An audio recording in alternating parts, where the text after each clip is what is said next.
unajua nyumbani mambo yataharibika. Sasa leo tuna shukrani kuwa hapa siku ya leo, na imedhihirisha wazi Murang'a ni kei kwa wale wako State House. Ninyi watu wa Murang'a muna nguvu kuliko wale wako wapi? State House. Yani the power of the people is greater than the people in power. Tuko pamoja? Hilo ni jambo muhimu sana mmeonyesha siku ya. Mjipigie magofi jamani. Sababu ile katiba Matiba na Rubia na Raila walipigania inasema Wakenya wana uhuru kwenda popote katika Jamhuri ya Kenya.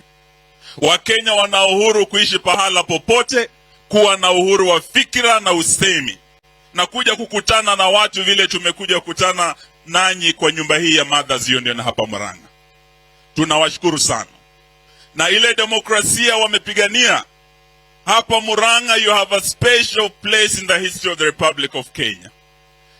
Hapa ninyi mlikuwa mstari wa mbele kupigania uhuru wa kwanza. The first liberation, kuna Bildad Kagias yanatoka hapa Murang'a.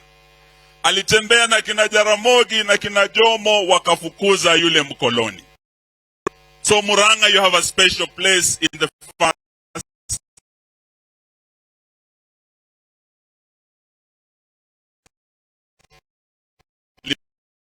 liberation. Second liberation